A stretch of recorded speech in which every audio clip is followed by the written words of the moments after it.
Le monde du travail traverse la pire crise internationale depuis la Seconde Guerre mondiale.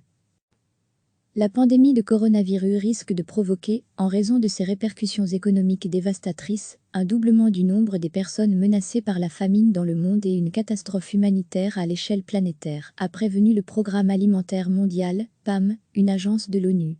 Alors que la maladie a fait plus de 174 000 morts à travers le monde depuis son apparition en Chine en décembre, selon un bilan établi mardi par l'AF, le PAM a lancé un cri d'alarme sur ses conséquences en termes d'alimentation. Le nombre de personnes souffrant sévèrement de la faim pourrait doubler en raison de la pandémie de Covid-19, atteignant alors plus de 250 millions d'ici la fin de 2020, a averti cette agence de l'ONU, évoquant le risque d'une catastrophe humanitaire mondiale. Symbole des bouleversements économiques provoqués par la pandémie, le prix du baril de pétrole américain est passé lundi en territoire négatif, atteignant moins 38 $, avant de repasser au-dessus de zéro à la clôture mardi. Mercredi, toutefois, le prix du baril de West Texas Intermediate, WTI, pour livraison en juin a bondi de plus de 18% dans les premiers échanges en Asie. Le ralentissement général des économies mondiales dû à la pandémie, avec les voitures au garage et nombre d'usines à l'arrêt, a provoqué une surabondance de pétrole qui a forcé les courtiers en or noir à payer pour se débarrasser de barils qu'ils s'étaient engagés à acheter. Aux États-Unis, devenus premier producteur de pétrole, mais dont les coûts d'extraction sont élevés, cet effondrement historique menace l'ensemble du secteur et a conduit le président Donald Trump à demander à son administration de mettre sur pied un plan de sauvegarde. L'Organisation internationale du travail, OIT, a prévenu mardi, la crise du Covid-19 a un effet dévastateur sur les travailleurs et les employeurs, à travers des pertes massives sur la production et les emplois dans l'ensemble des secteurs. Le monde du travail traverse la pire crise internationale depuis la Seconde Guerre mondiale, a affirmé Alette Van Leur, directrice des politiques sectorielles de l'OIT. L'impact économique de la pandémie sera probablement grave et durable. En Europe, le ralentissement économique provoqué par le virus pourrait à terme affecter les emplois de 60 millions de travailleurs, entre baisse de salaire et licenciements, a prévenu mardi le cabinet d'études McKinsey. La pandémie pourrait presque doubler le taux de chômage européen dans les prochains mois, estime le cabinet de conseil américain. Et une agence de l'ONU basée au Chili a estimé mardi que l'Amérique latine allait connaître cette année la pire récession de son histoire, avec une chute attendue de 5,3% du PIB à cause des conséquences de la pandémie sur les économies de la région. Face à ce qu'il a appelé l'ennemi invisible du coronavirus, le président Donald Trump avait annoncé lundi soir son intention de suspendre temporairement l'immigration aux États-Unis pour protéger les emplois des Américains. Donald Trump a précisé mardi qu'il allait signer un décret ordonnant une pause de 60 jours sur la délivrance de cartes vertes qui offrent le statut de résident permanent. Cette mesure ne s'appliquera pas aux visas de travail temporaire. La première économie mondiale, pays le plus touché, qui a encore enregistré mardi l'un des pires bilans journaliers, avec plus de 2700 morts en 24 heures, compte à cause de la crise 22 millions de nouveaux inscrits au chômage. Le Sénat américain a adopté mardi à l'unanimité un nouveau plan d'aide de 500 milliards $, dont 320 milliards seront destinés à soutenir les PME durement frappées par la crise. Quelques 60 milliards iront à d'autres secteurs impactés, notamment l'agriculture. La Chambre des représentants doit maintenant se prononcer sur ce texte. Au moins 4,5 milliards de personnes, dans 110 pays ou territoires vivent aujourd'hui confinées ou contraintes de limiter leurs déplacements pour tenter d'endiguer la propagation du virus, soit environ 58% de la population mondiale. En Europe, plusieurs pays, Allemagne en tête, mais aussi Autriche, Norvège, Danemark, ont commencé à assouplir les mesures de confinement, tout en conservant des mesures de distanciation sociale. Berlin et 10 des 16 États fédérés allemands ont décidé d'imposer le port du masque dans les transports publics. Bars, restaurants, lieux culturels, terrains de sport y demeurent fermés. Écoles et lycées rouvriront progressivement. Aller trop vite serait une erreur, s'est alarmée la chancelière Angela Merkel. En écho à ces inquiétudes, la célèbre fête allemande de la bière de Munich, prévue cette année du 19 septembre au 4 octobre, a été annulée mardi par les autorités locales. Les risques étaient tout simplement trop élevés, avec plus de 6 millions de visiteurs attendus, dont un tiers venant de l'étranger, et d'Asie en particulier. En Espagne, la ville de Pamplune a annoncé mardi qu'elle annulait ses célèbres fêtes de la San Fermin, dont les lâchers de taureaux attirent habituellement début juillet des centaines de milliers de touristes. Il n'y a pas d'autre option possible pour des fêtes aussi massives et internationales, a annoncé la mairie dans un communiqué. Sur le continent européen, L'Italie est le pays le plus affecté, 24 648 décès, suivi de l'Espagne, 21 282, la France, 20 796, et le Royaume-Uni, 17 337, selon le bilan établi par l'AF à partir de sources officielles mardi à 19h GMT. L'Italie comme la France prépare un lent déconfinement, avec force précaution, respectivement à compter des 3 et 11 mai. En Espagne, les enfants, jusqu'ici interdits de sortie, peuvent à partir de lundi accompagner un adulte pour faire des courses de première nécessité. En revanche, au Royaume-Uni, qui a enregistré mardi 828 décès supplémentaires et est toujours en situation de danger, le confinement instauré le 23 mars a été prolongé d'au moins 3 semaines.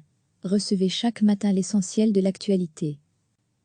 La pandémie de coronavirus risque de provoquer, en raison de ses répercussions économiques dévastatrices, un doublement du nombre des personnes menacées par la famine dans le monde et une catastrophe humanitaire à l'échelle planétaire, a prévenu le Programme alimentaire mondial, PAM, une agence de l'ONU. Alors que la maladie a fait plus de 174 000 morts à travers le monde depuis son apparition en Chine en décembre, selon un bilan établi mardi par l'AF, le PAM a lancé un cri d'alarme sur ses conséquences en termes d'alimentation. Le nombre de personnes souffrant sévèrement de la faim pourrait doubler en raison de la pandémie de Covid-19, atteignant alors plus de 250 millions d'ici la fin de 2020, a averti cette agence de l'ONU, évoquant le risque d'une catastrophe humanitaire mondiale. Symbole des bouleversements économiques provoqués par la pandémie, le prix du baril de pétrole américain est passé lundi en territoire négatif, atteignant moins 38 $, avant de repasser au-dessus de zéro à la clôture mardi. Mercredi, toutefois, le prix du baril de West Texas Intermediate, WTI, pour livraison en juin a bondi de plus de 18% dans les premiers échanges en Asie. Le ralentissement général des économies mondiales dû à la pandémie, avec les voitures au garage et nombre d'usines à l'arrêt, a provoqué une surabondance de pétrole, qui a forcé les courtiers en or noir à payer pour se débarrasser de barils qu'ils s'étaient engagés à acheter.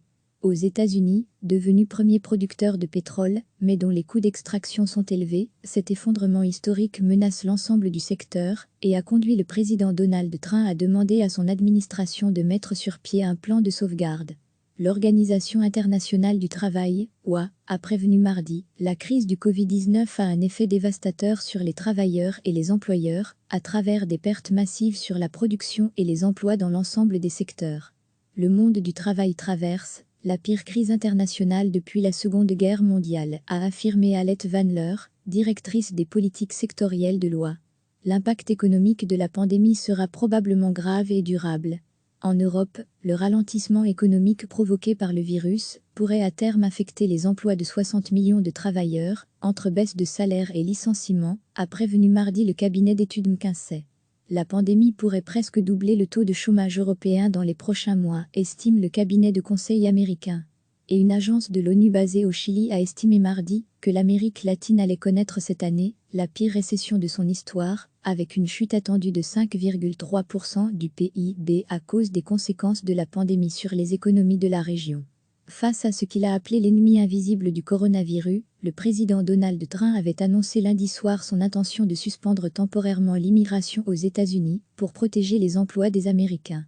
Donald Trump a précisé mardi qu'il allait signer un décret ordonnant une pause de 60 jours sur la délivrance de cartes vertes qui offrent le statut de résident permanent. Cette mesure ne s'appliquera pas aux visas de travail temporaire. La première économie mondiale, pays le plus touché, qui a encore enregistré mardi l'un des pires bilans journaliers, avec plus de 2700 morts en 24 heures, compte à cause de la crise 22 millions de nouveaux inscrits au chômage. Le Sénat américain a adopté mardi à l'unanimité un nouveau plan d'aide de 500 milliards $, dont 320 milliards seront destinés à soutenir les PME durement frappées par la crise. Quelques 60 milliards iront à d'autres secteurs impactés, notamment l'agriculture. La Chambre des représentants doit maintenant se prononcer sur ce texte. Au moins 4,5 milliards de personnes, dans 110 pays ou territoires vivent aujourd'hui confinées ou contraintes de limiter leurs déplacements pour tenter d'endiguer la propagation du virus, soit environ 58% de la population mondiale. En Europe, plusieurs pays, Allemagne en tête, mais aussi Autriche, Norvège, Danemark, ont commencé à assouplir les mesures de confinement, tout en conservant des mesures de distanciation sociale. Berlin et 10 des 16 États fédérés allemands ont décidé d'imposer le port du masque dans les transports publics. Bars, restaurants, lieux culturels, terrains de sport y demeurent fermés. écoles et lycées rouvriront progressivement. Aller trop vite serait une erreur, s'est alarmée la chancelière Angela Merkel. En écho à ces inquiétudes, la célèbre fête allemande de la bière de Munich, prévue cette année du 19 septembre au 4 octobre, a été annulée mardi par les autorités locales. Les risques étaient tout simplement trop élevés, avec plus de 6 millions de visiteurs attendus, dont un tiers venant de l'étranger, et d'Asie en particulier. En Espagne, la ville de Pamplune a annoncé mardi qu'elle annulait ses célèbres fêtes de la San Fermin, dont les lâchers de taureaux attirent habituellement début juillet des centaines de milliers de touristes. Il n'y a pas d'autre option possible pour des fêtes aussi massives et internationales, a annoncé la mairie dans un communiqué. Sur le continent européen, l'Italie est le pays le plus affecté, 24 648 décès, suivi de l'Espagne, 21 282, la France, 20 796, et le Royaume-Uni, 17 337, selon le bilan établi par l'AF à partir de sources officielles mardi à 19h GMT. L'Italie comme la France prépare un lent déconfinement, avec force précaution, respectivement à compter des 3 et 11 mai. En Espagne, les enfants, jusqu'ici interdits de sortie, peuvent à partir de lundi accompagner un adulte pour faire des courses de première nécessité. En revanche, au Royaume-Uni, qui a enregistré mardi 828 décès supplémentaires et est toujours en situation de danger, le confinement instauré le 23 mars a été prolongé d'au moins 3 semaines. Cliquez sur s'abonner pour recevoir les dernières nouvelles.